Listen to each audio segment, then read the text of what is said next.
Selon vous, y a-t-il plusieurs sauveurs? Sauveur. Oh, ben là, vous me mêlez pas mal. Sauveur? Je sais pas. Non, il n'y en a rien qu'un d'après moi. Ben, si tu crois en Christ, ben ça va être Christ. Si tu crois en Bouddha, ça va être Bouddha. Si tu crois en Krishna, ça va être Krishna. C'est sûr, moi, je crois ce que la Bible dit, puis la Bible nous présente Jésus comme sauveur. Je crois que c'est le sauveur. Oui. Oui. Dans toutes les religions. Non, pour moi, le sauveur, c'est quand même, ça reste que c'est Jésus encore. C'est notre sauveur, c'est nous-mêmes pour se sauver. Faut être bien dans sa peau, puis aimer les gens, puis accepter la vie.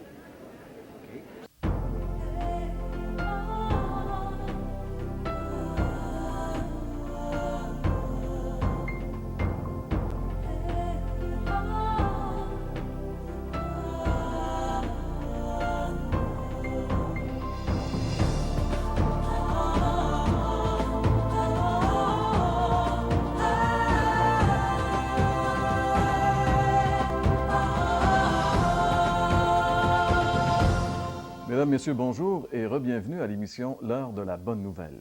Notre thème cette année, Jésus seul. Jésus seul, car nous croyons fermement que seul Jésus peut vraiment répondre aux besoins les plus pressants de l'être humain. Aujourd'hui, dans le cadre de cette série, nous abordons le sous-thème « Jésus le seul sauveur ». Et d'ailleurs, c'est François Fréchette qui, justement, va nous amener le message ayant pour thème « Jésus le seul sauveur ». C'est ça. Jean-Pierre, toi, tu vas nous apporter la chronique, répondre en fait à la question « Est-ce qu'il y a un seul sauveur? » Et ça, c'est le thème de la chronique « La Bible répond ». Et du côté témoignage, puisque à nouveau cette année, nous avons cette chronique témoignage, nous allons entendre Adama Diko. Je vous invite fortement à demeurer avec nous parce que c'est un témoignage bien spécial. Adama est un ex-musulman. Il vivait en Afrique, au nord de l'Afrique, en Côte d'Ivoire plus précisément. Et puis un jour, il a été confronté à l'Évangile. Il y a eu tout un combat dans sa vie, toutes sortes de choses qui sont produites. Et finalement, il a cédé au Seigneur Jésus, il est devenu chrétien. Ne manquez pas ce que le Seigneur a fait dans la vie d'Adama dans ce témoignage des plus importants. À la partie musicale, Pierre-Luc Harvey va nous interpréter un chant qui s'intitule « Prête l'oreille ».